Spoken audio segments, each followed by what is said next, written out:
네, 신원식 실장님께 제가 뭐 사과를 올리겠습니다. 예, 안 내려오면 쳐 들어간다. 붕짜자 붕짜. 뭐 이거 나왔을 때 제가 엄청 비판했거든요. 진짜 근데 진짜 제일 정상이에요. 정상인인 게 지금 확인이 됐잖아요. 어쨌든 중국이 정보전을 한다라고 하면은 원래 정보전에는 정보전으로 맞서는 거예요. 그런 거 아닙니까? 그럼 왜 계엄을 해요? 이게 뭔 개소리예요. 그러니까 이게 정보전을 하면 우리도 정보전하고 댓글 부대하면 우리도 댓글 부대하고 양성해서 하면 되는 거 아닙니까? 그 이상한 주장과 문제 제기에 일일이 답변하지 않겠어요. 아 그냥- 신원식 코스프레예요? 네, 애 같아. 막 떼쓰고 그냥 논리적 이성적인 판단을 못하고 내 스스로 잘한 거 있으면 좀 칭찬도 해주고 그래야 되는데 그런 거 안 해주고 인사 잘하면은 뭐 칭찬해주고 머리라도 쓰다듬어 줘야 되는데 나 그냥 조롱받고 바보 취급 받는 게 훨씬 더 낫겠다 그렇게 생각한 것 같다라는 생각이 들고요. 모질이들만 지금 국무위원들이 있는 것 같아요. 네. 이 정도 크기는 적어놔야지. 이제 장도장 읽어보세요 한번. 예. 단전 단수 요건 소방청 보이지. 한결에 안 보이잖아 이거. 이상민 장관이 얼마나 눈이 좋은 거야. 한없이가 배운 정치 토크쇼 장르만 여의도 2월 12일 수요일 순서 시작하겠습니다. 반갑습니다. 정프로고요. 지금 댓글에 크게 이제 두 가지 뭐 스트레칭 얘기 하나랑 그다음에 오늘 이준석 의원에 대한 뭐 이런저런 질문들 물어보느냐 이야기가 좀 많이 있는데 다 물어보겠습니다. 여러분이 물어보시는 거 다 물어볼 거고요. 장성철 소장 또 와 계신데 또 뭐 있어요? 돈 받았냐고 물어볼 거고요. 다 물어보겠습니다. 그 이준석 의원한테 좀 물어봐 주세요. 자 일단 장성철 소장님 어서 오십시오. 안녕하십니까. 네, 박수 잘 치는 남자 장성철입니다. 네. 돈 받았어요, 안 받았어요? 받고 싶다니까요. 안 받았죠? 네. 네, 받았으면 이제 여기에서 네. 저희가 심판할 겁니다. 그 제가 박수 쳐드릴게요. 예. 뭐라 하지 마세요. 알겠습니다. 자, 돈 안 받았고요. 그리고 김준일 평론가님 어서 오십시오. 예, 안녕하세요. 네. 계좌번호 알려드릴까요?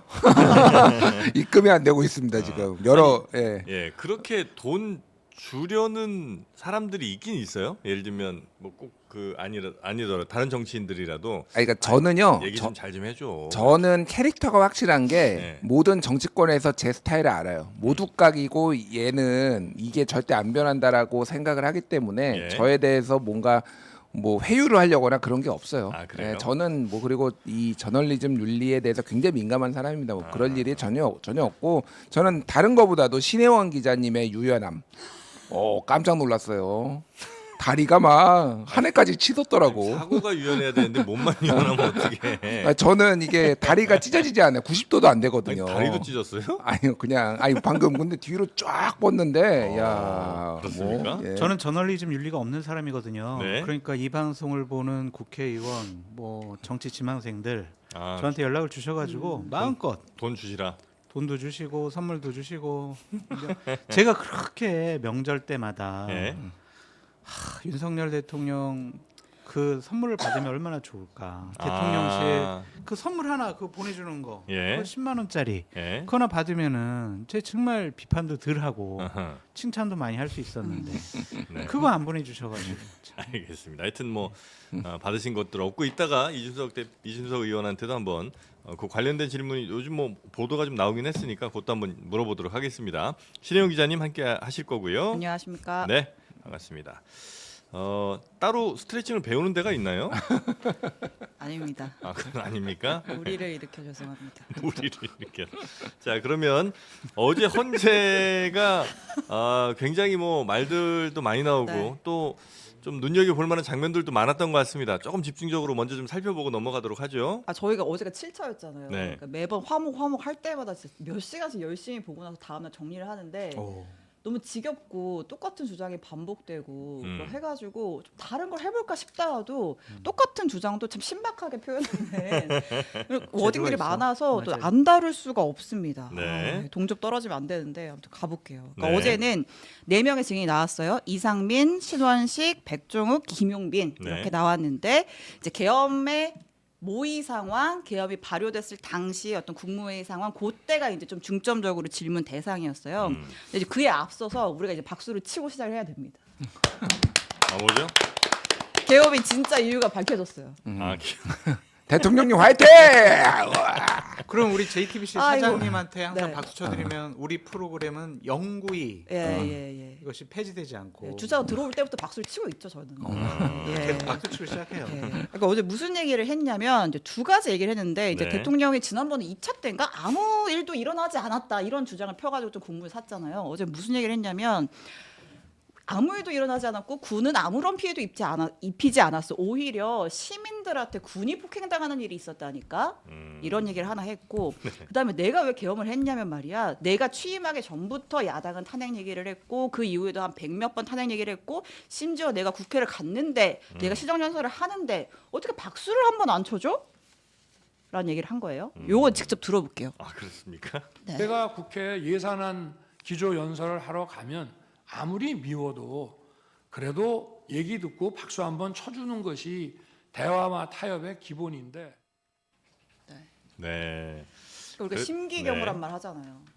심기가 몹시 불편하셨던 것 같습니다. 네. 아니, 물론 이제 뭐 그렇죠. 대통령이 기조연설 하러 가면 대체로 뭐 관례상 어쨌든 뭐 야당이라도 이제 박수 쳐주는 경우가 이제 대다수긴 한데 뭐 상황이 썩 그렇지 못했던 상황들 좀 있었던 것 같긴 하고 또 설령 그렇다 한들 그게 야당을 대화 상대로 보지 않고 혹은 야당이 이렇게 하니까 더 극단적인 이런 방법을 택하는 그게 정당화될 수는 없는 것 같긴 한데 여튼 그게 많이 좀 서운했다, 섭섭했던 모양이다 이런 생각이 좀 들기는 그러니까 하네요. 이게 이제 맥락이 왜 야당과 대화와 타협을 하지 않고 계엄을 선포했냐라고 하니까 이제 설명하는 과정에서 나온 거예요. 그러니까 이게 직자적으로 이제 박수를 치지 않아서 내가 계엄을 했다라는 아니지만. 주장은 아닌 거는 네네. 뭐 우리 시청자분들도 아시긴 할 텐데. 네. 그러니까 저런 내용이 들어가는 게 아주 쓸데없는 거죠. 그러니까 정무적으로 봤을 때 그러면 이게 딱 보기 좋잖아요. 그러니까 딱 떼내서 네. 비판하기 좋잖아요. 이거는 뭐 이제 넌 나에게 모욕감을 줬어. 딱 이거거든요. 그래서 김영철 보스 김영철이 모욕감을 느끼고 그 이병헌 담갔잖아요. 그래서 예. 제거하려고 하고 막 린치하고 막 그거잖아요. 그 이유는 그거에 모욕감 딱. 이게 지금 모욕감 정말로 이것 때문에 계엄을 했겠냐 싶지만은 모욕감을 받은 걸로 치면은요.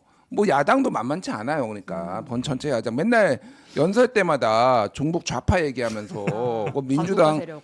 반국가 세력 종북 좌파 얘기하면서 그거 민주당 얘기한 거 아니야? 근데 한두 번이지 그것도 맨날 할 때마다 그 종북 좌파 얘기하지.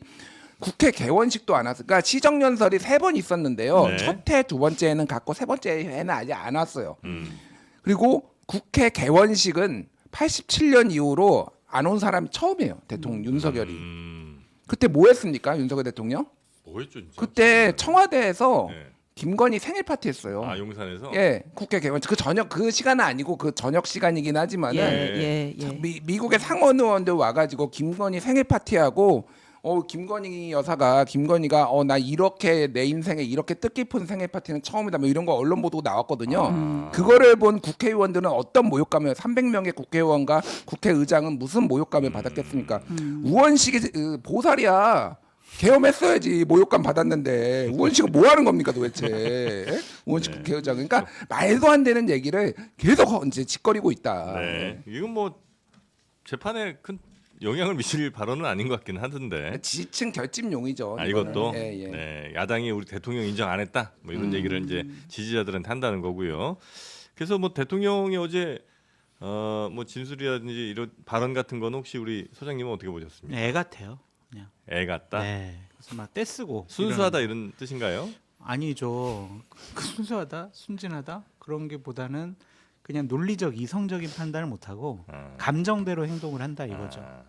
애 내가 같다. 그냥 뭐 좀 내 스스로 잘한 거 있으면 좀 칭찬도 해주고 그래야 되는데 그런 거 안 해주고 그런 거 같아요. 인사 잘하면은 뭐 칭찬해주고 머리라도 쓰다듬어 줘야 네. 되는데 그런 거 없이 그냥 박수 때문에 계엄했다 이런 식으로 논리 전개랑 공격을 받을 수가 있잖아요. 네, 네, 네.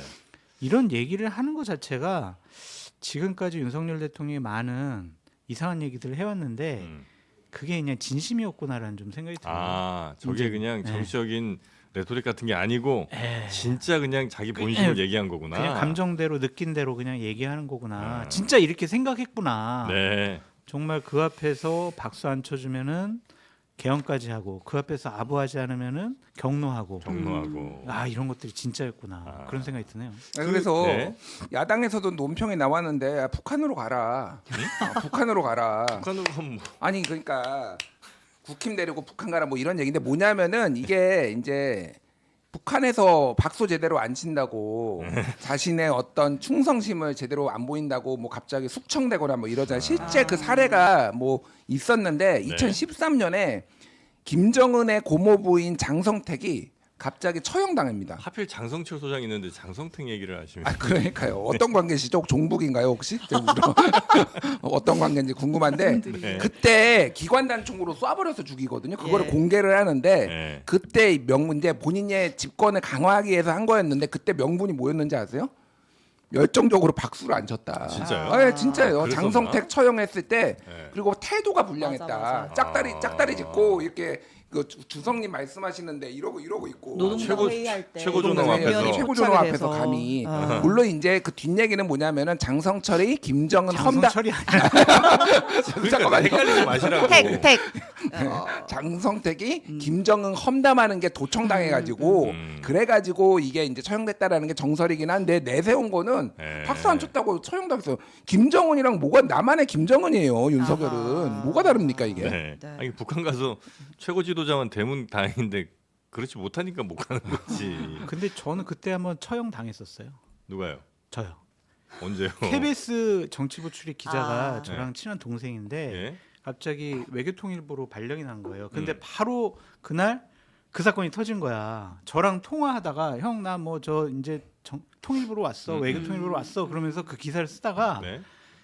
제 이름을 쓴 거예요. 그래가지고 아. KBS 9시 뉴스 자막에 장성철 장성철 고사포 처형 이렇게 나온 거예요. 대형 오보인데? 진짜로. 와. 그래가지고 어떻게 이럴 수 형 생각하다 그랬다. 아, 저 이미 처형당한 사람입니다. 네. 자, 근데 어제 윤 네. 대통령이 굉장히 발언 좀 빈도도 좀 높아졌고 굉장히 그러니까요. 예, 감정적으로 좀 많이 격앙된 것 같은 느낌도 좀 듭니다. 그러니까 이제 어쨌든 심판이 막바지에 이르고 그렇지. 있잖아요. 예. 이제 지금 잡혀 있는 거는 8차까지밖에 없고 맞아요. 뭐 한덕수 증인 채택 같은 거 이제 재판부에서 기각을 했으니까 음. 이제 다음 주에 최후 변론 하고 나면 진짜 이제 결과가 몇 주 안에 나올 그런 상황이니까 조금 약간 좀 몰렸다라는 생각을 하는 것인지 아니면 뭔가 하여튼 적극적으로 이제 마지막 대응을 해야겠다고 하는 건지 어제 굉장히 재판장 발언 가운데 되게 불쑥불쑥 끼어드는 장면들이 좀 있었고 네. 그다음에 이제 직접 신문을 제안했는데도 또 말을 하다가 제지를 당하는 상황도 있었고 네. 이제 무엇보다 이런 주장을 해요. 그러니까 피의자의 진술 조서를 증거로 채택해서는 안 된다. 이게 이제 검찰에서 했던 진술 조서 같은 거. 뭐 검찰이든 경찰이든 아. 뭐 공수처든 여기저기서 수사를 했잖아요. 네. 근데 이제 헌재에 나와가지고 말이 바뀌는 증인들이 있단 말이에요. 음. 하지만 이제 앞서서 조사에 다 기록에 남아 있기 때문에 헌재가 이제 그것까지 들여다보면서 이제 증언의 신빙성을 판단을 하는 거잖아요. 네. 근데 이거 왜 증거로 채택하느냐? 형사소송법 개정돼가지고 원래 이거 못하게 돼 있다. 내가 동의 안 하면 이제 이런 주장을 편 거죠. 네. 근데 이제 헌재는 그거는 형사 재판이고 그렇지. 이거는 탄핵 심판이다. 우리가 알아서 절차적으로 다 문제될 거 없는지 하나하나 따져가지고 채택을 하고 있다. 이렇게 일축을 했고, 네. 근데 오히려 또 윤 대통령 측에서 본인들한테 유리한 내용은 그러니까 이제 증거 조서 중에 뭐 일부만 좀 발췌해가지고 이거는 좀 채택해 주세요, 받아들여 주세요. 또 이런 모습도 있었다. 네. 예. 자, 어제 그 나왔던 증인들 가운데 그래도 주목 많이 받았던 사람이 이상민 장관 아니겠습니까? 예. 예, 이상민 장관이 그 단전 단수, 요게 이제 핵심인데 네. 그거에 대해서 저 증언을 했죠. 단전 단수. 그러니까 어제 이상민 장관의 핵심 증언은 좀 두 가지로 나눠볼 수가 있을 것 같아요. 네. 일단은 국무회의. 그러니까 앞서서 다른 이제 한덕수 총리나 최상목 권한대행 뭐라 그랬냐면 그거는 국무회의라고 그렇지. 볼 수가 없어. 네. 뭐 간담회 정도의 수준이었고 그렇죠. 대통령이 일방적으로 계엄 선포를 하겠다고 통보를 하는 자리였어라고 했는데 이상민 장관은 그렇지가 않습니다. 실질적으로 절차적으로 정당성을 갖춘 국무회의였고 거기서 아주 열띤 토론이 있었다. 라고 5분 동안 열띤 토론. 예, 5분 동안 5분 했는데 심지어 열띤 이런 토론이 국무회의가 있었다. 처음이었다고. 예, 이렇게 뜨거운 국무회의, 열기가 뜨거운 국무회의는 처음이었다라고 네. 얘기를 했고 그런 와중에 아무튼 나는 좀 반대를 했는데 거기서 대놓고 찬반 워딩을 쓴 사람은 없었다. 또 이렇게 애매한 얘기를 그 하고요. 열띤 토론이면 찬반이 열띠게 토론하는 거 아니에요? 그러니까요. 그리고 뭐 한덕수 국무총리나 예. 최상목 권한대행은 거기서 다 국무위원들이 반대했다. 그렇게 또 증언을 했잖아요. 증언이 상충되는 부분이라서 네. 이 부분은 나중에 뭐 어떤 대질이라든지 네. 아니면 여러 가지 검찰 조사를 통해서 밝혀져야 될 문제 같은데, 그러니까 비겁한 것 같아요. 그냥 이 윤석열 대통령이나 이상민 장관 같은 경우에도 그냥 책임을 다른 사람에게 미루고 그리고 자기의 형량 내란죄 관련해서 뭐 이상민은 아직 기소는 당하지 않았지만 기소당하지 않으려고 노력하는 모습, 대통령을 보호하려고 하는 모습, 그런 것들을 보니까 네. 참 이런 사람들이 대한민국 대통령 장관 참 나라가 큰일 날 뻔했다라는 생각을. 요 증언이 중요한 거는 어쨌든 비상계엄을 하기 위해서는 이런 국무회의의 그 절차적인 정당성이 있어야 되니까 이제 이걸 네, 물어보는 거죠. 적법한 절차를 갖췄는지도 되게 중요한데 네. 어제 이런 얘기를 했고, 아무튼 자기는 반대를 했다라고 얘기를 하면서 뭐라 그러냐면 계엄이 위헌이라서 반대한 건 아니다. 정무적으로 여파가 크기 때문에 나는 반대했다. 이런 식의 얘기도 했었고요. 네. 그러니까 이거 이래서 지금 피신조서, 피의자 신문조서를 증거로 이제 채택을 해야 되는 거예요. 네. 그러니까 이상민 언론 보도에 따르면 이상민이 경찰 조사에서 받으면서 했던 얘기가 국무위원들 전원이 반대했다라고. 예. 그러니까 이거는 살아남기 위함이거든요. 근데 김용현은 또 일부 찬성했다라고 했는데 이상민이 찬성했을 가능성이 높죠. 근데 찬성했다라고 하면 본인 처벌받을 것 같다니까 전원이 명시적으로 반대했다, 그런 취지로 얘기를 했어요. 드러나게. 조서에서는 예, 조서, 그러니까 그렇게 경찰에선 얘기를 하고 여기에서는 지금 그런 명시적으로 또 말을 하지는 않았다. 뭐 이렇게 얘기를 하면은 이랬다 저랬다 하니까 당연히 헌재 입장에서는, 그러니까 피신 조서를 증거로 채택한다는 얘기는 뭐냐면은 쉽게 얘기를 하면 이거를 무조건 이 말이 맞다라고 얘기를 하는 게 아니라 네. 이게 어느 게 맞는지, 지금 헌재에서 한 얘기와 뭐 이진우 수방사령관이 군검찰에서 한 얘기와 군법원에서 한 얘기와 여기 와서 한 얘기가 어느 게 맞는지, 여인형이 어느 게 맞는지를 종합적으로 헌재 재판관들이 판단하겠다는 얘기니까 당연히 이제 이거는 증거로 채택해야 되는 네네. 건데 그거를 이제 어깃장을 놓는 거고 네. 말도 안 되는 얘기죠. 그러니까 뭐가 됐든 이상민이 뭐라고 했든 절차적으로 문제가 많았다. 이미 국무위원들이 그때 아니 나는 끝난 줄도 몰랐다. 예. 나 우리 얘기하고 있는데 윤석열이 저기 가가지고 이미 발표하고 있더라. 이게 시작과 종료조차 있지 않았고 서명을 안 했어요. 일단은 네. 이상민이 그래서 부하직원 시켜가지고 서명 좀 받으려고 국무위원들한테 들이미니까 나 이거 안 한다, 서명 안 한다라고까지 나왔어요. 그러니까 이거는 네. 뭐 이런 얘기를 뭐 이상 횡설수설을 하든 말든 이미 국무회의가 요건이 갖춰지지 않았다라는 거는 확실해. 심지어는 네. 윤석열이 이제 사후결제도 가능하다 주장을 해요. 나 처음 들어봤습니다. 사후결제 다 끝나고 나중에 전자결제로 결제를 하는 게 가능하다라고 주장을 해요. 일단 뭐 일치로 놓고 일단 예. 그다음에 결제하는 것도 괜찮다. 결제는 이게 사후결제가 가능하면요 웬만한 회의는 다 조작할 수 있어요. 그러면은 공문서 조작이 되는 거죠. 예. 아니 근데 그 예를 들면 조서 작성할 때는 그렇게 얘기하고 헌재 와서는 다른 얘기하고, 특히 이제 헌재에서 한 얘기가 만약에 거짓이면 이거는 뭐 위증에 대한 처벌 이런 것도 없나? 헌재에서 하는 증언 같은 거는 위증죄 같은 거. 증언 선서를 하나? 그거는 모르겠는데 예. 어제 여러 가지 상황을 증인 선서했어요. 예. 그러면 위증죄 처벌 받겠네요. 그러니까. 그런데 제가 네. 어제 쭉 여러 가지 화면들을 보니까 네. 이제 재판관들이 들을 필요도 없는 것 같은데 이제 그런 느낌 받았어요. 네, 재판관들이 예. 이런저런 얘기 짜잘하게 하는데 예. 사실 뭐 핵심은 끝났는데. 아니 그러니까 뭐 인제 이상민 장관이 나와가지고 저희들 국무위원들 찬성 반대 뭐 한 사람도 뭐 어쩌고 저쩌고 막 이런 것들이 탄핵 심판을 결정을 하는데 네. 큰 의미가 없다라고 생각을 한 것. 그러니까 더 이상 다른 사람들 얘기 들어봤자 네. 이제 큰 답 대세는 나왔다. 이제 흔들리지 않을 거다. 그러니까 한덕수 국무총리 증인 채택 예. 이것도 안 해버리잖아요. 그래서 저는 이제 거의 막바지에 오지 않았느냐 네. 그런 느낌이 들더라고요. 그래서 국무회의 이제- 관련해서 하나만 좀 네. 여쭤보면, 국무회의를 하려고 했던 건 맞을까요? 그러니까 지금 언론 보도를 보면 애초에 집무실로 불러들인 국무위원은 처음에는 6명밖에 안 됐다라는 그렇죠, 그렇죠. 거예요. 핵심만 딱 불러다 놓고. 근데 보니까 내가 네. 보니까 그냥 국무회의 안 하고 하려고 했는데 예. 그럼 영 또 안될것 한덕수 총리가 이거 국무회의 해야 됩니다. 네, 이런 사항들은 네, 네. 그래? 그러면 모아봐. 네. 이렇게 해가지고 11명 될 때까지 기다렸던 것 같아요. 네. 근데 그 사람들이 자기 말 안 들으니까 아이 몰라 너희들은 나 지금 급하게 나 지금 기자회견 잡아놨으니까 나 가야 돼. 이런 거죠. 그냥 법적인 절차를 다 무시해버리고 네. 자기가 결정하면 된다라는 생각을 했던 것 같아요. 맨 처음에 그 생각했다가 네. 한덕 총리가 계속 안 된다고 하니까 어쨌든 11명만 최소한 하여튼 그렇죠. 그 사람 출석부 찍는 거 보고 그렇죠. 바로 이제 출발. 네. 반대하든 말든 뭐 아야 몰라 난 해야 돼. 너희들이 생각하는 것과 나 대통령이 생각하는 상황에 대한 위중함은 달라. 예. 니들은 뭘 몰라. 모르면서 이상한 소리 하지 마. 음. 일 버리고 가서 그냥 기자회견 해버리잖아요. 네. 국무회의가 아니죠. 이제 회의를 한 게 아니라 그냥 출석만 체크한 통보. 거고 통보한 거고. 네.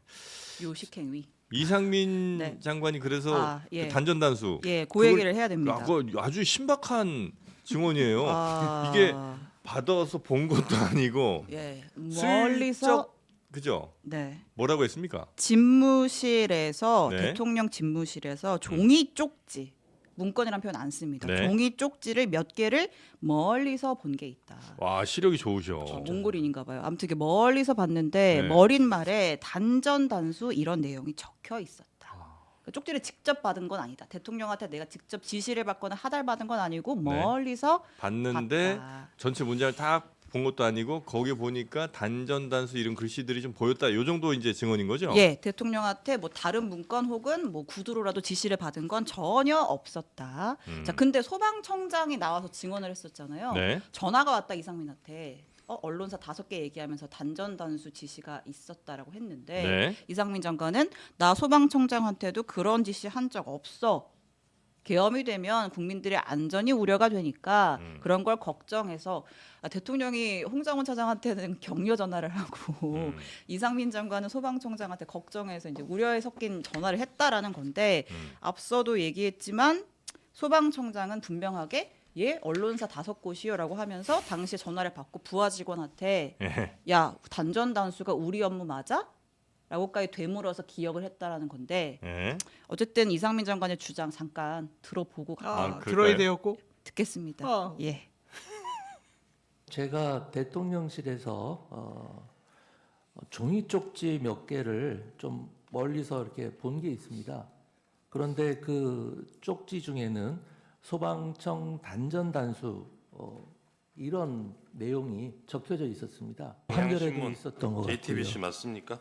뭐 대충 그 정도였을 겁니다. 그 쪽지가 생각이 또 나고 걱정이 돼서 만일의 경우를 대비해서 국민의 안전에 대해서 최우선적으로 그리고 꼼꼼히 챙겨달라라는 취지에 당부를 한 거고. 아니 저런 거는 재판관이 됐든 아니면 상대 측 저 뭐 변호인들이 됐든 종이에 이렇게 적어서 자 보이시냐고 이러고 하면 현장 검증 같은 거 해야 되는 거 아니에요? 여기다 이렇게 적어놓고 예 이거 보이냐고. 대통령 집무실 현장 검증. 애쓴다 그런 생각이 좀 들어요. 진짜 아니, 말이- 저 생각을 하려고 얼마나 많은 노력을 했을까.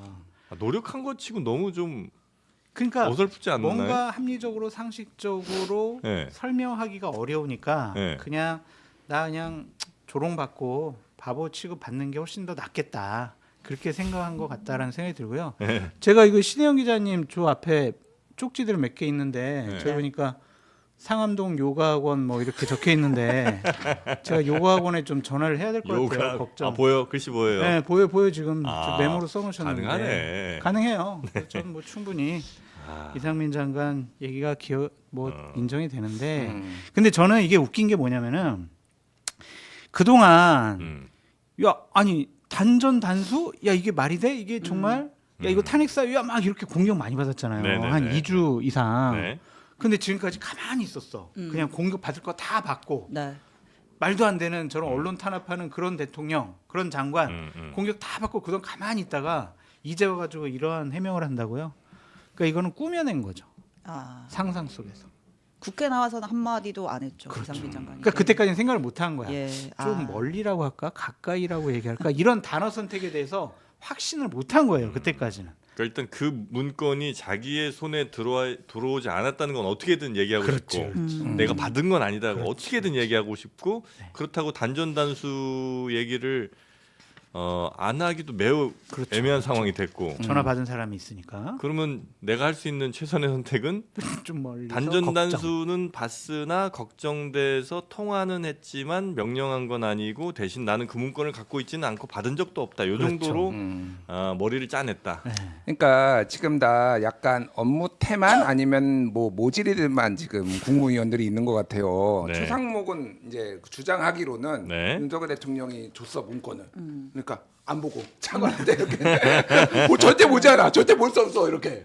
그 이상민은 저 멀리 있는 거를 네. 다행히 저기 적어 놓으셨네요. 단전 얼마나 단수. 멀리? 아니, 그러니까 이게 이 정도 크기는 적어놔야지. 이제 장도장 읽어보세요 한번. 예. 단전 단수 이건 소방청 보이지. JTBC MBC 경향 한결에 안 보이잖아 이거. 이상민 장관이 얼마나 눈이 좋은 거야. 매 눈이야. 이게 앞으로는 국무위원을 하려면은 시력 검사부터. 시력 검사를 해서 안 되면 몽골 사람들을 수입을 해야 돼.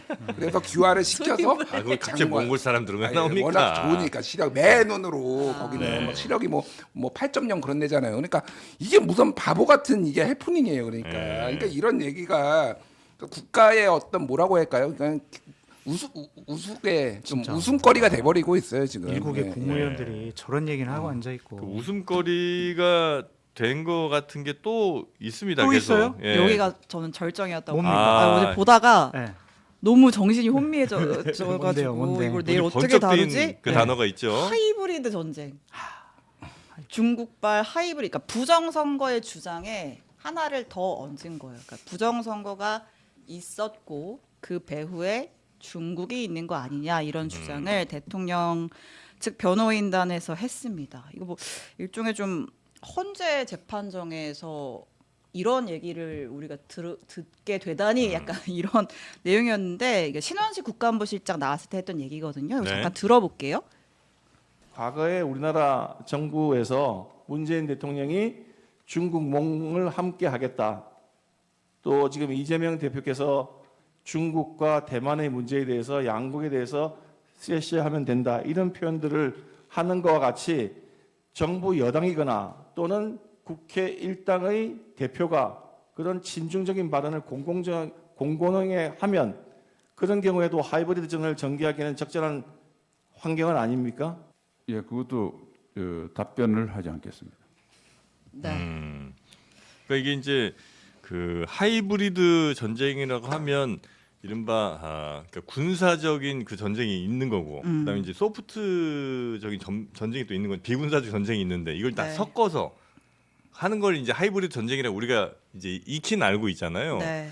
근데 지금 이제 중국이 그런 식으로 하이브리드 전쟁을 우리를 상대로 이제 하고 있다. 이렇게 이들은 판단을 하고 있는 거인 모양이죠. 그러니까 전 세계적으로 중국이 선거 개입한다는 뉴스가 많지 않느냐. 예. 그도 보도 본 적 있지 않느냐라고 물어보면서 가짜 뉴스를 활용한 뭐 인지전, 여론전 혹은 뭐 사이버전 이런 걸 다 종합해가지고 중국이 선거 개입을 하고 있다는 보도 봤지? 그러니까 이제 신원식 실장이 뭐 보도를 본 적은 있습니다 이렇게 얘기를 하니까.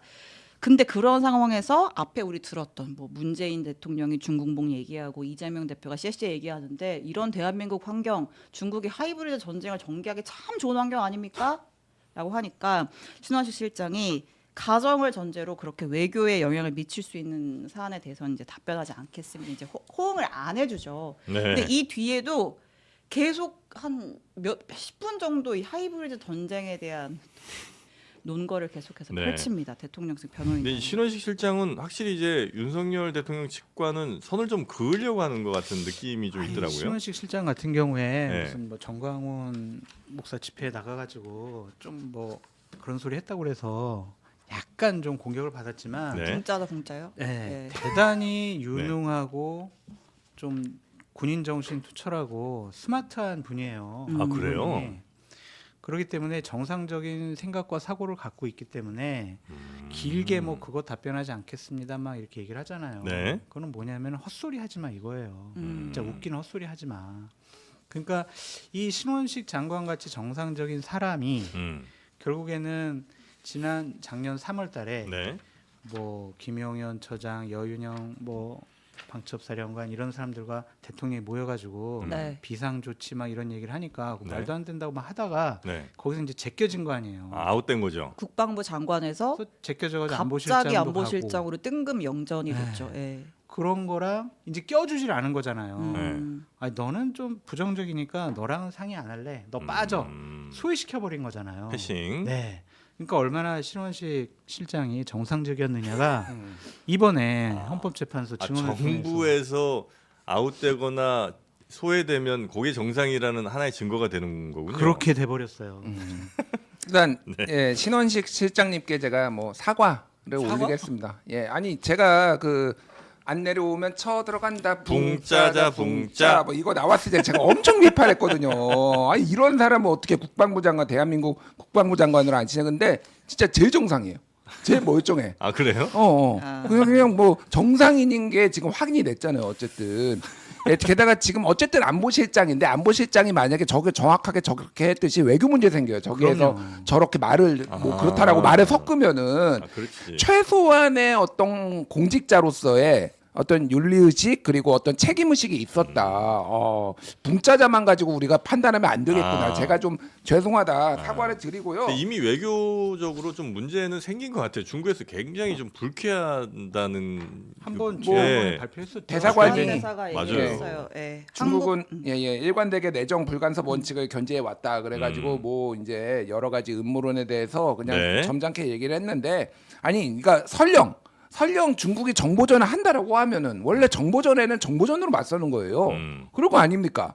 그럼 왜 계엄을 해요? 이게 뭔 개소리예요. 그러니까 이게 정보전을 하면 우리도 정보전하고 댓글 부대하면 우리도 댓글 부대하고 양성해서 하면 되는 거 아닙니까? 어제 물어본 게 막 이런 거예요. 중국 AI 기술이 세계 손꼽힐 정도로 선두를 달리는 건 알고 있나? 보도에 따르면 1,000명 많게는 4천만 명 정도의 뭐 댓글 부대가 운영한다라는데 여론 공작을 할 수 있지 않나? 할 수 있을 수도 있지. 그럼 계엄해도 돼요 그러면은? 아니 그럼 우리도 양성을 하든지 그러면 국정원 옛날 댓글 부대 잘 운영했잖아 2012년에. 뭐 이게 한국에 와 있는 뭐 외국인 숫자를 알아보니 중국인이 이렇게 많다는 거는 하이브리드 전에 전개하기에 유리한 건 맞지 않나? 이런 이딴 얘기를 하니까 이게 웃음꼴이 되는 겁니다, 진짜. 자, 하여튼 신원식 실장 네. 증언이 있었고요. 그 다음에 또 하나 큰 물줄기라고 한다면 역시 부정선거 아니겠습니까? 예, 우리 부정선거의 황본자, 우리 황교안 이제 다시 이제 변호인이 된 거죠 여기서. 직접 등판을 했습니다. 등판했죠. 네, 부정선거 이슈가 이제 어제 그 선관위 사무총장이 나왔잖아요. 네. 김용빈 사무총장이 나오니까 이제 딱 직접 마이크를 잡고 야 이건 내 전문 분야야. 직접 질문할게. 부정선거는 나한테 맡겨라. 라고 하면서 그 사무총장도 사실은 이제 대통령의 이제 오랜 친구로 알려져 있는 사람인데 부정선거 말도 안 된다라고 선을 긋고 있잖아요. 선관위 사무총장이죠. 이제 그분이랑 언쟁을 좀 벌였습니다. 한 장면 보고 가겠습니다. 공직선거법 제 157조, 158조 뭐 잘 아실 거예요. 투표관리관은 투표 용지를 교부함에 있어서 사인 즉 개인 도장을 찍게 되어 있는 것은 잘 아시죠. 그런데 지금 선관위에서는 투표관리관 개인 도장을 사용하지 않고 있는 것도 잘 아시죠. 규칙으로 인사날이 할수록 인사날이로 가름할 수 있도록 해놨습니다. 법에 정해져 있는 것을 규칙으로 바꿀 수 있습니까? 법에 그러니까 명백하게 법 취지 자체에 위반되지 않는다고 법원이나 헌재에서 결정이 났습니다. 네, 아니 대법원에서 헌재에서 다 법 취지 위반하지 않는다고 결정난 걸 12월면 어떡하냐 이제 이런 이제 대화가 좀 오고 간 것 같은데. 약간 화가 난 것 같았어요. 김용빈 사무총장이. 아, 그래요? 어쩌라는 거냐. 약간 이런 톤이었는데. 그러니까 저게 예. 뭐냐면은 그 선거 용지 보면은요. 예. 여기 밑에 빨간색으로 이렇게 선거관리위원회 이렇게 도장이 찍혀 있잖아요. 네네. 네. 그거를 그 선거 관리인의 개개인이다 원래 찍어야 되는 저도 처음 알았어요. 그거를 그렇게 해야 된다라고 하는 건데 네. 그러니까 우리나라 유권자가 3,500만 명인데 3,500만 번을 이거 찍으라고요. 그러면은 물론 이제 각자 찍겠지만은 이게 얼마나 행정 낭비예요. 그러니까 선관위에서 일률적으로 인쇄해가지고 그게 진짜 투표용지임을 확인할 수만 있으면 되는 거잖아요. 네. 그래서 이런 문제 제기가 이미 부정선거 음모론자들이 얘기를 하니까 그래서 이미 법원에 가가지고 문제가 없다라고 이거 투표용지 관리만 되면 되는 거잖아요. 꼭 그 사람이 찍어야 됩니까 이거를? 그러니까 이게 무슨 이제 투표용지 바꿔치기가 있는 거 아니냐 이런 이제 또 음모론을 얘기를 하는 건데 네. 끝도 없다 정말 끝도 없다. 근데 예. 이거는 약간 법조항 좀 개정은 하는 게 좋은 것 같아요. 예를 들면 투표용지를 교부함에 있어서 개인 도장을 찍거나 아니면 프린트된 인형 등을 인쇄 날인을 어, 뭐 해도 된다. 할 수 예. 있다. 이렇게 예. 하면 사실 뭐 이런 거 문제 제기도 못 할 거 아니에요. 그렇지 않나? 그 이상한 네. 주장과 문제 제기에 일일이 답변하지 않겠습니다. 아 그냥- 신원식 코스프레예요? 네, 그냥 헛소리 하는구나. 그냥 넌 네. 그렇게 생각하고 있어. 소리는 그러니까 맞지. 뭐라고 얘기를 해도 안 믿는다니까요. 네. 그 이거- 뻣뻣한 네. 이거 해명하면은요. 네. 또 다른 거. 또 다른 걸 갖고 그 지금 들고 한 나와요. 200개 있어 이런 게. 그렇죠, 그렇죠. 200개 있는 거 중에 이건 다 일일이 뭐 해명할 수도 없고 할 필요도 없고. 할 필요도 없고 뻣뻣한 투표용지 또 나왔더라고요 어제도. 형상 뻣뻣한, 기억종이. 네. 투표용지 나왔고 이제 사전 투표는 왜 CCTV 가리냐 뭐 이런 주장도 이제 황교안 전 총리가 했죠. 예. 네. 이제 기표회의가 다 이제 담길 수가 있기 때문에 이제 그거는 위험성이 있어서 그에 따른 조치다. 다 이제 적절하게 설명을 하는 네. 그런 자리가 있었고요. 근데 이제 어저께 그 세 번째 증인으로 이제 백종욱 이제 국정원 3차장이 나왔잖아요. 선관위 시스템 들여다본 이제 그 사람인데 부정선거라고 하는 확실한 증거는 뭐 없지만 선관위의 보안이 매우 취약한 것은 맞다. 이런 취지의 주장을 또 펼치기도 했습니다. 네. 예. 그러니까 부정선거 증거는 없지만 자기가 테스트를 해보니까 네. 약간 좀 보안에는 취약한 것 같더라. 이런 증언을 했다는 거죠. 보안을 네. 강화하면 되죠. 아 심플하네요 답이. 아 이거 보안 취약하면 보안 강화하면 되고 보안 점검 받고 네. 또 보완하면 되지. 계엄을 했어. 그러니까 뭘 해도 계엄한 이후에는 뭐가 좀 설명이 안 닿지는 돼. 않아. 네. 아 근데 요 얘기는 하나 짚고 넘어가야 될 것 같은 게, 네. 그러니까 이제 계속 얘기를 한 게 선관위의 비협조로 인해서 우리가 점검을 한 5%밖에 못했다 이런 취지의 네, 이제 네, 기사들이 그렇죠. 계속 있었는데 음. 그게 아니고 애초에 그러니까 이거는 이제 그 백종원 차장이 직접 한 얘기예요. 5%밖에 조사를 못한 거는 선관위가 그거를 거부하고 막아서가 그렇죠. 아니고 네. 우리가 주어진 그 기간 동안 최선을 다해서 따져봤는데 생각보다 양이 너무 방대해갖고 살펴본 양이 5% 정도가 된 거다. 그럼요. 그러니까 이제 뭐 선관위가 그런 점검을 거부했다거나 이제 이런 취지가 아니라는 건 이제 확인이 된 거죠. 네. 그러니까 이것도 윤석열 대통령이 대국민담할 때 이거 선관위가 거부해가지고 5%밖에 못했다 이런 식으로 얘기했거든요. 그러니까 입만 벌리면 그냥 다 구라예요, 다 구라. 확인도 안 해보고 본인이 네. 대통령이잖아요. 네. 그리고 이제 백종욱 씨도 백종욱 전 국정원 3차장도 이제 이거를 부정선거라고 본인이 얘기를 했을 경우에 본인이 책임져야 되는 문제가 있으니까 이렇게 얘기를 한 건데 어쨌든 선관위가 문제가 많다라고 계속 얘기를 하긴 했어요. 근데 이분이 또 국민의힘의 지난 2024년 4월 총선에서 비례대표로 나왔었거든요. 그러니까 국힘 사람이다, 국민의힘 네, 네, 사람이다라고 생각을 하시는데 그런 사람도 32번이어요. 비례 32번. 네. 그런데도 불구하고 국민의힘 사람인데 부정선거는 선을 그은 거예요. 그러니까 그게 핵심이에요. 그러니까. 네. 자, 그리고 그렇게- 선관위 사무총장은 윤석열 서울대 법대 7구학번 동기. 그래서 원래 선관위 사무총장은요 내부 승진이에요. 선관위원장은 대법관이 겸직을 하고요. 네, 네. 그런데 이례적으로 외부 사람을 데려왔어요. 그 이유는 선관위가 이제 자기 자녀들 막 이런 사람 특혜 채용하고 이랬으니까 좀 개혁이 필요하다라는 것도 저도 인정하는데 그래서 자기 동기까지 앉혔는데 선관위 사무총장이 뭐 아니다 부정선거 아니다 다 반박했잖아요. 네. 그러니까 자기가 임명하고 자기가 믿을만하고 국힘 쪽 사람들도 부정선거는 아니다라고 다 얘기했습니다. 이게 핵심이에요. 그러니까 어제. 네. 예. 그러니까 부정선거는 무관하게 그 채용은 좀 문제는 좀 있는 것 같긴 하더라고요. 그건 심각하죠. 그죠? 네. 이 선관위 쪽에. 자 그리고 이제 국힘은 드디어 이제 부실 선거에 살짝 또 발을 얻는 모양이죠. 그러니까 부정선거는 아니라고 합니다. 네. 부정선거에 공감하진 않는데 네. 부실한 선거는 맞지 않느냐. 부실한 선거. 예. 부실함 탄탄하게 잘 해야 그럼 자기들이 되겠죠? 집권 여당이면 부실하지 않도록 예. 제도적인 개선을 해야 되잖아요. 네. 이렇게 얘기해도 될까? 네. 그 누가 얘기한 겁니까? 뭐 김대식 원내수석 대변인이 이렇게 예. 얘기를 했었고 어제 뭐 김용태 비대위원, 권영세 이제 비대위원장 같은 경우는 이제 사전 투표는 좀 재고할 필요가 있다 이런 얘기까지 지금 하고 있잖아요. 그러니까 이제 뭐 일종의 뭐 선관위 흔들기 이렇게 좀 볼 수 있을 것 같은데. 그러니까 이 선거 관련해서는 국민의힘이 언급을 안 하는 게 답인 것 같아요. 굳이. 네. 네. 이거 해가지고 뭐 지지자들이야 환호를 하겠지만 네. 아니 부정선거가 있었어 부실한 관리가 있어요. 그럼 자기네들이 집권 여당이면 그럼 이걸 부실하지 않도록 잘 관리하는 제도적인 개선을 해야 될 거 아니에요. 네. 그럼 무책임함을 스스로 드러내는 거 아니겠어요? 음. 그러니까 이런 얘기해가지고 도움될 게 전혀 없는데 그래도 지지자들이 워낙 강하게 주장을 하니까 네. 부정선거는 4년 전에 부정선거는 없어요라고 국민의힘에서 공식적으로 네. 보고서까지 냈거든요. 네. 그러니까 부정선거 얘기하기는 적절하지 않은 것 같으니 일단 부실선거 사전투표에 대해서 많은 지지자들이 부정선거 의혹이 있다 그러니 사전선거 사전투표 이걸 좀 없애는 방향으로 방향을 튼 것 같은데 네. 그럼 국회 내에서 제도적인 개선을 하시라니까요. 왜 그거 안 하고 왜 이상한 주장을 계속해요? 한심해요. 네. 아니 저 그 장성철 소장님이 저한테 뇌를 절이라고 그래서 제가 절였잖아요 한번. 네. 한번 소금물에 푹 담갔거든요. 부족해. 부정선거물에 푹 담갔어요. 그리고 이제 보니까 왜 그럼 정부가 여당이 돼갖고 이거 관리 제대로 못했냐? 이게 바로 뿌리 깊은 중국 좌파 법원 카르텔이 여기에 작동을 해서 그렇습니다. 정부도 손을 못 댑니다 여기는. 진짜요? 예, 여기는 손을 못 대. 그들의 논리에 의하면 이거 빠면 큰일 날 뻔해. 그들의 논리에 의하면 정부조차도 건드릴 수 없는 이미 성역이 돼 버렸어요. 왜요? 왜 이 사람들은 그렇게 부정선거를 한대요? 왜 하냐고요? 네. 그 중국 지령받고. 중국 지령? 그럼 네. 하이브리드. 중국은 이제 윤석열 대통령 만들어주고 지방선거에서 이기게 해주고 총선은 민주당이 이기게 해주고 이렇게 지령을 내리면은 네. 우리나라 선거관리 종사자들이 다 거기에 부안해동해가지고 이렇게 한다고요? 왜냐하면 계속 민주당만 이기게 하면 사람들이 안 믿잖아. 그러니까 한 번씩 져주는 거지.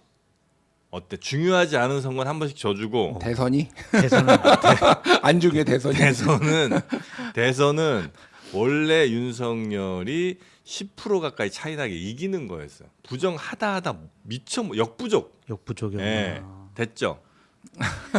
세뇌가 이 정도면 당하셨구나. 잘하셨어요. 잘 전해졌죠. 이게 짧게 좀 얘기를 하면은 네. 그 미국의 이 트럼프 지지자들의 음모론하고 굉장히 데칼코마니 같이 비슷해요. 거기에서 무슨 얘기를 하냐면은 딥스테이트 얘기를 합니다. 네. 딥스테이트가 우리나라 말로 하면은 그림자 정부 같은 경우에 그래서 워싱턴 DC에 있는 대통령이나 이런 게 이런 사람들이 미국을 통치하는 게 아니라 네. 거기에 그림자 정부가 있어서 여기에 특히 이제 민주당의 힐러리라든지 네. 뭐 이런 사람들 막 이런 사람들이 지금까지 미국을 좌지우지하고 있다. 그런데 이거를 깰 수 있는 사람은 트럼프가 유일하다. 왜 그러냐면 트럼프는 원래 정치인이 아니라 정치에 오염되지 않았고 맞습니다. 바깥에 있다가 네. 재계에 있다가 들어왔기 때문에 이런 일거에 해소할 수 있다. 이런 논리였거든요. 이게 평론가님도 약간 절이신 것 같은데. 저는 많이 절였죠. 많이 확실하게 절이네. 푹 담갔습니다. 땀 같네. 그래서 이제 잘하시네. 피자게이트 뭐 폭동 일어나 그때 총기 난사 일어나고 막 이랬던 이제 이건데 네. 거의 비슷해. 그러니까 이게 그러니까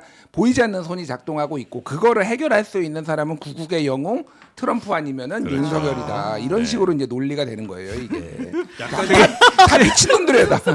신영 기자님, 내가 봤을 때는 네. 이제 전환길 강사를 대체할 만한 네. 사람들이 나타났어. 이 두 분이 얘기하는데 네. 나 막 쏙 빠져들었어요. 어머나 세상에. 이제 네. 광화문 집회, 여의도 집회에서 이 두 분을 볼 우리가 수 이제 있을 것 가서 같아. 연설만 하면 되나요? 네. 거기 저 아주 무슨 사진 같은 거 네. 제일 제가 감명 깊게 봐본 사진 뭔지 압니까? 뭐예요? 그 존 윅 사진 있잖아요.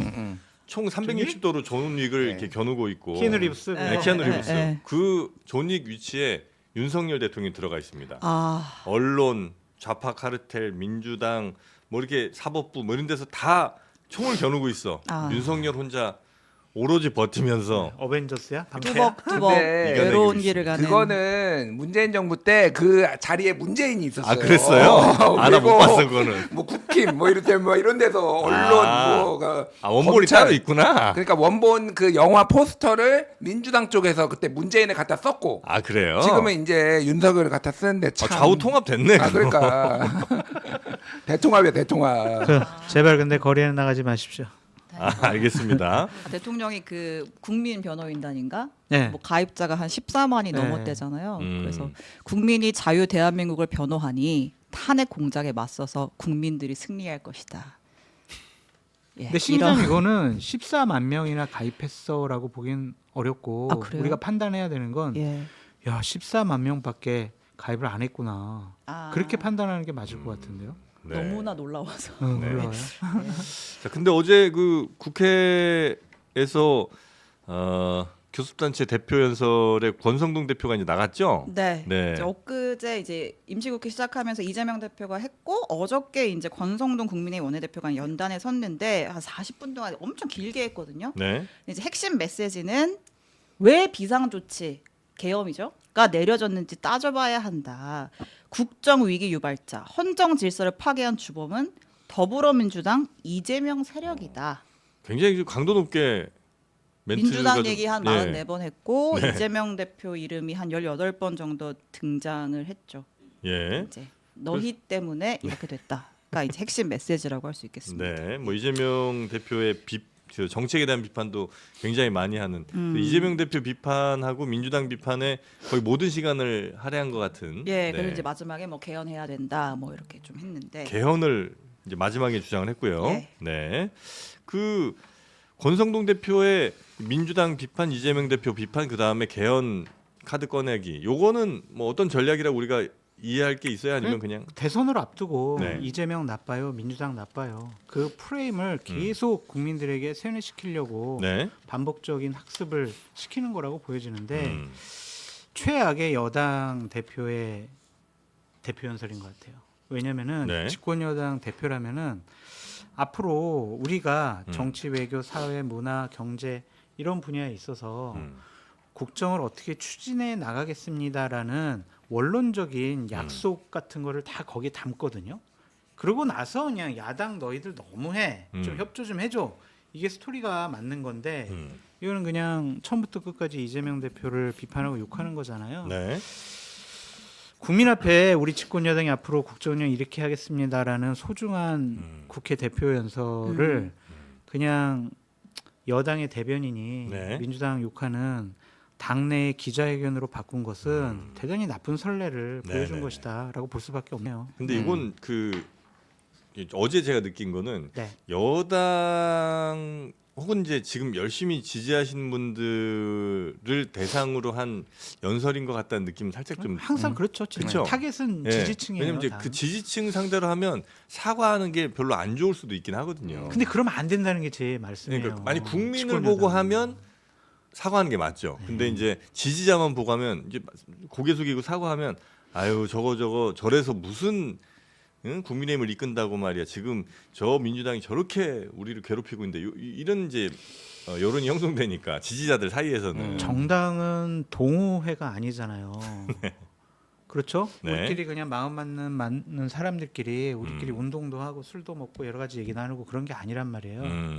국고보조금을 받잖아요. 국민 네. 전체를 대상으로 봉사하고 법을 만들고 제도를 만드는 게 정당인데 네. 그 당의 대표가 야당 대표만 욕하는 것 대선을 앞두고 이해는 하지만 네. 대단히 바람스럽지 못한 연설이었다. 근데 대선 그러니까 전략이라고 하기에는 지난번 총선에서 이재명 때리기 했다 결국은 이제 국민의힘이 실패했던 거잖아요. 그래도 이제 다음 조기 대선에서도 똑같은 전략으로 가는 거예요. 그러니까 요거는 제가 좀 네. 설명을 드리면은 그 얘기부터 먼저 하면은 이제 총선과 대선은 달라요. 총선은 일반적으로 회고적 투표 성향이 있기 때문에 지금의 정권이 잘했느냐 못했느냐를 보통 이제 그것도 언제 열리느냐가 되게 중요하기는 한데 이게 심판의 성격이 강하다는 심판의 거죠. 성격이 강한 거고 네. 대선은 전망적 투표입니다. 미래에 대한 뭐 어찌 됐든 뭐 이제 현 정권이 잘못했는데 그래도 앞으로 대통령 누구가 좋겠어? 그게 이제 대표적으로 보여준 게 2012년에 박근혜 그때 이명박 정권 지지율이 갤럽 기준으로 17%까지 떨어졌어요. 10%대였어요. MB 정권 말기에 근데 박근혜가 다 뒤집어 버렸잖아요. 소위 말해서 좌클릭을 했죠. 지금 예. 이재명이 우클릭을 한다면 그때는 이제 경제민주화, 김종인, 뭐 이준석도 영입하고 뭐 네네. 4대 강도 우리가 이게 좀 문제가 있다. 뭐 이런 이상돈 박사 뭐 영입하고 막 이러면서 이제 소위 말해서 좌클릭을 하면서 잡은 거니까 전망적 투표니까 이재명을 때리는 게 나쁜 전략은 아니에요. 대선만 보면은 제가 말하는. 근데 이제 원론적인 얘기죠. 그러니까. 근데 어차피 뭐 여당 맞나요? 국민의힘이? 어차피 정권 다 망했는데 다 말아먹어. 뭐 무슨 몇 달 있으면 끝나는데 뭐 무슨 의미가 있겠냐 그 생각은 들고 네. 저는 요거를 보면서 권성동도 이제 조기 대선 준비하는구나. 권성동 대표가 아니 그러니까 대출마를 하는 게 아니라 아. 이미 이거는 조기 대선 모드예요. 사실은 네네. 대선 뭐 그런 얘기 나오죠. 고개 드는 순서대로 날아간다고 쳐낸다고 비밀 연애하고 있다 하지만은 이미 인정할 거 다 인정하자. 야 예. 솔직히 말은 못하지만은 야, 윤석열 탄핵이야. 야 이제 이재명 막아야 돼 이 얘기를 지금 사실은 국회에서 한 거예요. 그러니까 네. 뭐 노골적이라고 생각은 드는데 또 하나는 이제 약자 코스프레로 좀 먹혔어요 최근에. 그러니까 저쪽이 강자고 우리가 약자야. 집권 여당이긴 하지만은 우리가 약자야라고 한 게 최근에 지지율하고 지지층 결집하는데 약간의 효과를 보니까 이제 계속 이재명 얘기만 했는데 네. 이런 정부 여당을 본 적이 없어요. 제가 보기엔 국민의 힘이 아니라 네. 그냥 윤통의 힘이었지 언제 국민을 바라봤습니까? 이 당은 뭐 그래요. 예. 네. 음식점이 두 개가 있어요. 그런데 한 음식점에서 이 B 음식점, 저 음식점 맛없어요, 더러워요, 종업원들 불친절해요. 그렇게 얘기한다고 하더라도 그 음식점이 잘 되는 우리 건 아니다. 음식점이 맛이 없으면 우리 음식점 오겠냐고. 그냥 집에서 해 드시거나 네. 다른 분식점에 가지. 네. 그러니까 지금 이 음식점의 문제는 뭐냐면 주방장, 주인, 간판 다 새롭게 만들어야 되는 거거든요. 예. 근데 그거는 없이 계속 저 음식점만 욕하고 있어요. 아니지. 근데 그거는 약간 저는 잘못됐다고 네네. 보는 건 음식점이 여러 개면 그 말이 맞지만 네. 음식점이 딱 두 개야. 집에서 해 먹을 수 있잖아요. 그치. 그래서 옆집 입구에다가 똥물을 뿌려. 네. 그럼 그 집은 못 가잖아요. 네. 그럼 배고프면 어쩔 수 없이 이 식당에 올 수밖에 없는 거 아니냐는 거죠. 차라리 굶지 뭐 이렇게 생각하시는 분도 있고 뭐 굶을 수는 있겠지만. 점심 시간인데 똥물 얘기하시고 이거 너무 하시는 신장기업 해야 돼. 그래서 신장개혁이요. 카카오 택시도 타는 뭐 한동훈 대표 이런 분 아하. 다시 모셔와서 돈 받으신 거 아니죠? 그래서 이준석 대표가 오늘 출연하는 겁니까? 아, 다른 오늘 음식점? 이준석 의원 나옵니다. 네. 아 근데 한동훈 대표 얘기 나와서 그러니까 그 변론 끝나면 다시 등판한다. 정성국 의원이 그 얘기 했던데. 저도 그 생각 그 얘기 이미 저도 예, 많이 했어요. 예, 최후 변론은 지나야지 한동훈이 나올 거다. 그 전엔 나오기 힘들다. 왜냐면은 등판하는 순간 윤석열을 지금 쳐다보는데 딱 보면은 한동훈이면은 화가 치밀거든. 그냥 화가 치밀어 사람들이. 아, 그래요? 국힘 사람들은 그러니까 많이 이제 카카오 택시 많이 타고 다니시라가 예. 당분간은. 네. 부산 경남을 지역적인 기반으로 할 가능성이 높아요. 한동훈 대표가요? 예. 그러니까 부산 경남? 예. 정치 지도자나 대권 후보가 되려면 네. 확고한 지역에, 지역적인 기반이 있어야 되잖아요. 예. 근데 한동훈 대표는 서울 출신이란 말이에요. 예. 정치를 오래 하지 않았잖아요. 예. 지역적인 기반이 없어요. 예. 근데 지난번 총선 갔더니 오, 나에 대해서 대단히 환호를 해. 아. 내가 거리에서 한 대여섯 시간 이렇게 다니면서 거리 골목 유세했더니 와, 반응이 폭발적이야. 부산 쪽이 실제로 그랬구나. 부산 선거 결과가 국민의힘이 굉장히 유리하게 나왔죠. 그러니까 부산 경남을 나의 정치적인 고향으로 삼아서 내가 대선의 발판으로 삼겠다라는 생각을 갖고 있어요. 그러니까 언더 73 그 사람들이 네. 부산의 대표적인 정치인 누구? 김영삼 대통령. 네. 그 아들 김현철 네. 이사장 네. 만나러 갔잖아요. 그런 차원으로 지금 아, 부산을 자신의 전략적으로 거점으로 노리고 있다. 삼으려고 아. 여러 가지 전략을 짜고 있는 거죠. 네네. 그 행보를 한번 주목해 보세요. 아니 네. 근데 솔직히 한동훈 대표가 부산하고 무슨 관련이 있나요? 총선에서 아주 좋은 성과를 얻어냈잖아요. 롯데자이언트 팬이잖아요. 그러니까 네. 그 봉다리 쓴 거 그거 하나밖에 없어요. 한동훈하고 부산하고의 관계는 그 봉다리 딱 하나밖에 없고 부산을 대표하는 정치인이 뭐 이를테면 안철수도 있고 그러니까 그쪽 출신이잖아요. 그러니까 출신. 어쨌든 네. 출신 기준으로 하면은 뭐 조국도 있고 예를 들면은 뭐 많아요 부산 출신이. 근데 네. 그러니까 제가 말하는 거는 저게 가능할 것이고 부산 사람들이 우리가 남이가 하면서 이거를 받아들여 줄 수 있을 것인가에 대해서는 되게 의아하다. 그리고 하려면은 부산은 훑어야죠. 진짜 거기 가서 살아야 돼요. 아니, 제가 하려고 보기에는 한대요. 대치동에 지금 대치동 도곡동에 있을 도곡동? 때가 아니야 예, 지금. 예, 예. 강남 아니 저 가야지 강남이 아니라 해운대 가야지. 네. 슬슬 몸 푸는 거죠. 자 그리고 경남 하면 또 생각나는 사람 명태균. 경남하면 네. 생각나는 명태균 그 사람. 특검법이 지금 발의가, 발의가 됐죠. 됐고요. 네. 오늘 오전에 법사위 있었는데 법사위 소위까지 통과를 한 것 같아요. 네. 여당은 반발하면서 퇴장을 했습니다. 그러니까 이제 국민의힘은 반대한다라는 거고 이게 민주당 혼자 한 게 아니고요. 그 야 6당이 다 같이 이제 힘을 모아서 명태균 특검법을 발의를 했고 뭐 이제 2022년부터 여러 가지 선거 뭐 총선, 대선, 뭐 지방선거 다 이제 좀 개입을 했다. 불법 여론조사를 했다라고 하는 거 뭐 창원 국가산업단지 관련된 의혹들 네. 여러 가지 크게 보면 한 7가지 의혹을 담아 가지고 좀 정치인들까지 연루된 정치인들까지 폭넓게 수사할 수 있도록 한 게 핵심이고요. 당사자인 명태균 씨가 환영한다. 명태균 특검 나도 환영이다. 오세훈, 홍준표 민낯을 드러나게 하겠다. 명태균 씨가 그렇게 얘기를 했죠. 예, 입장을 밝혔습니다. 아, 예. 그래서 이제 특검이 만약에 이게 통과가 돼서 시작이 되면 국민의힘의 상당수 유력 정치인들이 굉장히 난처한 상황이 올 수도 있죠. 네, 안 돼요. 특검. 특검이 안 돼요? 국민의힘에서도 이탈표가 아마 거의 안 나올 가능성이 네. 높아요. 아. 그러니까 이제 조기 대선이 가시화되고 있는 상황에서 명태균 특검을 하게 되면 네. 7번의 인지 사건 막 이런 것들 있잖아요. 네. 각종 선거 개입, 국민의힘 관련된 여러 가지 일들이 수사 대상이 될 수가 있잖아요. 대선에 악영향을 끼칠 수밖에 없고 명태균 씨는 오세훈, 홍준표 내가 내 옆에 감옥에 있어야 되는데 이 사람들 어디가 예, 있어? 예. 막 이거잖아요. 네. 그러면은 집권 여당 국민의힘의 대선 후보 경선에도 영향을 끼칠 수가 있고 대선 본선에도 영향을 끼칠 수가 있기 때문에 네. 국민의힘으로서는 안 받아들일 거예요. 이건. 그래서 저는 가능성이 없어 네. 보인다. 가정을 전제로 한 질문에는 답변하지 않겠습니다. 네. 아예 안 그런데- 물어보겠습니다 이제. 네. 그러니까 민주당 쪽에서는 어쨌든 네. 뭐 대선에 겨냥한 게 아니다라고 얘기를 하지만은 저는 이제 가정 좋아해요. 가정법 되게 좋아합니다. 가정을 해보자면은 아주 가정적인 남자입니다. 이게 지금 어제 발의를 했잖아요. 네. 본회의를 이제 해서 통과가 되면은 네. 최상목 권한대행이 당연히 거부권 행사하겠죠. 네. 그러면은 그 기간이 네. 3월 중순 이후예요. 그러면은 이제 민주당은 다 돌아온 법안을 언제 재부의할지 네. 재투표를 할지는 민주당 맘이에요. 아, 네. 그렇죠. 그러면은 이미 대통령이 지금 저는 3월 셋째 주로 보통 탄핵이 될 거라고 선고 나올 거라고 얘기하는데 지금 빨라져서 한 둘째 주가 될 수도 있을 것 같아요. 네. 네. 그러면은 국민의 경선이 이제 시작이 돼요. 한 달 정도 될 겁니다. 경선이. 네. 왜냐면 이제 모집하고 뭐 8이나 6인 컷하고 4이나 3인 컷하고 예. 이 와중에 이런 와중에 아, 특검법 올라오면 이름을 제가 한 명씩 얘기해. 대선 주자. 지금 가장 관련이 없는 사람이 누구냐면 명태균하고 한동훈은 사실은 김영선을 쳐냈기 때문에 네. 본인은 당대표 때는 어쨌든 당대표가 막아야 되니까 그랬지만은 네. 한동훈은 여기에 뭐 특별히 없지. 없어요. 예. 그리고 유승민도 없잖아요. 예. 여기에 김문수가 있어요. 김문수도 상관없어 현재까지는. 뭐가 아. 있겠어요. 김문수 야인이었는데 계속. 그렇죠. 관련이 있는 사람이 여기 이름 나온 홍준표, 오세훈. 오세훈. 그리고 약간 애매한 사람이 이제 안철수. 뭐 요 정도란 말이에요. 네. 그러면은 문수입니다. 김문수입니다. 요쪽을 지지하는 의원들이 생긴다. 아, 그리고 그러면 한동훈계 또 있을 거 아니에요. 예. 정말로 오히려 더 좋아. 그러니까 이게 나중에 재투표는요. 알다시피 무기명 투표예요. 어. 정말 이게 안 통과할까?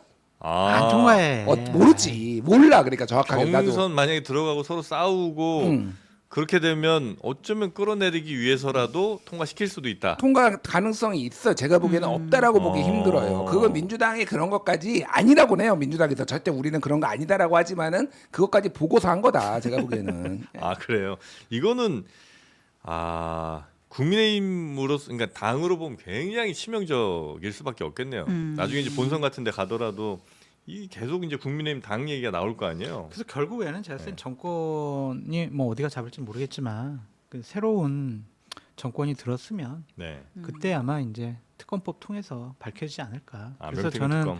이런 대선 전에는 안 될 것 같아. 여러 가지 뭐 김준일 평론가님 말씀하신 것처럼 전략적인 판단은 있겠지만 그러나 이탈표가 네, 지금은 안 나올 거다. 안 나올 것 같아요. 아 근데 이 명태균 특검을 개혁신당도 같이 지금 뜻을 모아서 발의를 했잖아요. 근데 이제 우리가 관련 있는 정치인 얘기도 했지만 좀 이따 이준석 대표 나오는데 이준석 대표도 어쨌든 명태균 게이트 관련해서 이름이 계속 오르내렸잖아요. 근데 관련해서 개혁신당이 어저께 뭐라고 논평을 했냐면 환영한다. 수사를 통해서 이준석 의원의 의혹이 명명백백하게 밝혀지길 바란다. 명태균 특검은 이준석 대표가 누명을 벗을 기회다. 이렇게 그러니까 이게 좀 얘기했습니다. 똑같이 생각하는 거예요. 이준석이든 오세훈이든 여러 가지 의혹을 받고 있는데 실질적으로 직접 여론조사한 거를 보고를 받았거나 예. 아니면 여론조작 해달라고 한 어떤 녹취 파일이나 녹음이 있거나 문자가 있거나 아니면은 여론조작 잘해줬으니까 고마워요 돈을 직접 줬거나 네. 이런 것들이 아니면 그냥 명태균 씨 도와줘서 고마워요 네 건강하게 지내세요 잘 지내요 또 만나요 이걸 가지고 명태균과 오세훈과 이준석이 뭔가 연관관계가 있다 치명적일 거야라고 공격하는 것은 말이 안 된다. 명태균 씨 같은 경우에는 이미 그런 것들이 있었으면은 먼저 폭로했을 거다. 근데 계속 지금 두세 달째 오세훈 두고 보자 이준석 두고 보자 막 이런 식의 얘기만 옆에서 슬슬 냄새만 풍기잖아요. 네. 저는 그래서 나올 게 두 사람과 관련해서는 별게 없을 거다. 아 그래요. 그런 생각이 듭니다. 아니, 그러니까 해보면 아는 거고요. 그러네요. 오늘 해봐야 되겠네. 이준석 의원이 아침에 MBC 김종배 시선집중 나왔는데 네. 김종배 진행자가 이거 물어봤거든요. 그러니까 이준석이 뭐라고 얘기했냐면은 이준석 의원이 기우제 지내고 제발 이준석하고 명태균하고 있어라 이렇게 주변에서 얘기하는데 뭐 하나라도 나온 거 있나요, 진행자님? 나온 거 있어요? 약간 이런 공격적으로 얘기를 하더라고 그래요? 오늘. 명태균 관련해서. 명태균 관련해서 뭐 나는 그러니까 꺼리낄 거 없다 이런 주장을 하는데 글쎄 뭐 저는 뭐 100% 없다라고 단정 못 하겠어 솔직히. 네. 솔직히 못 하겠고 다만 다른 사람들보다 그 강도가 약할 수는 있겠다. 뭐 그런 생각은 드는데 뭐 보시죠 뭐. 예. 아니, 국민의 그리고 사람들 서로 각자가 미는 대선 후보나 주자들이 다르더라도 좀 칭찬하면서 했으면 좋겠어요. 한동훈 대표 같은 경우에는 정말 비상계엄을 막는 그러한 결정적인 용기 있는 행동을 했잖아요. 네. 그러한 판단에 대해서 칭찬해주고 오세훈 시장 개혁적인 이미지도 있고 서울시정 무난하게 잘 했잖아요. 그럼 이렇게 혼란스러운 상황에서 안정적으로 국정 운영할 수 있을 것 같네 이렇게 얘기해주고 유승민 야 정말 이 사람이야말로 대통령 깜이다 이렇게 좀 생각하면서 서로 좀 칭찬해주면 얼마나 좋을까. 근데 지금까지 흠집내지 말자. 그랬던 적이 한 번이라도 있어요? 아니 이제 앞으로 그랬으면 좋겠다라는 바람이 있는 거죠. 아 앞으로는. 서로 예. 아 앞으로는 그랬으면 좋겠다. 네. 네. 근데 그럼 또 재미는 없을 것 같은데. 아니, 네거티브는 민주당이 할 테니까. 집단 지도 체제를 차라리 하면 되겠네요. 대통령을 그게 여러 번 좋아요. 해가지고 네. 집단 지도 체제로. 네, 알겠습니다. 이렇게 지금 명태균 특검까지 살펴봤고요. 혹시 뭐 또 있을까요? 여기까지 할까요? 여기까지 볼까요? 예, 예, 네, 여기까지 알겠습니다. 보겠습니다. 자, 그러면 우리 장성철 소장님 그리고 김준일 평론가님 가시는 길 힘나시라고 네. 알부민 하나씩 놔드렸습니다. 야 이게 또 언제 내 책상 위에 올라와 있어요? 네, 알부민. 이렇게 봤어요. 예, 이거 정말 멀리서. 피곤할 때 병원 같은 데서 먹어야 돼. 요즘에 병원에서 그 비타민 주사 이런 게 안 팔린답니다. 왜? 알부민 때문에. 알부민이 있는데 굳이 그걸 왜 맞냐는 거예요. 네, 여러분도 이거 정영진 아니지 이거 여기 이거 얼굴 이거. 그거 약간 좀 김용남. 김용남 의원 닮았어요. 김용남? 예, 남재현 원장의 알부민 2090 20대 건강한 몸을 90대까지 만들어 보자는 겁니다. 네네. 네. 긴급 제안이 있습니다. 뭐죠? 오늘 시작과 끝은 신혜영 기자님의 요가로 아니 하지 마요 진짜. 유연해. 요가로 한번 이렇게라도 한번. 네. 체도 사상도 다 유연해야 돼 사람은. 자, 다 같이. 박수 한번 치시고 진짜 박수 한번 쳐요 진짜. 유연하게. 고관절이 대단히 유연한 우리 신혜영 기자. 하여튼 세 분 고생 많으셨고요. 예, 다음 주에 또 뵙겠습니다. 고맙습니다. 감사합니다. 네.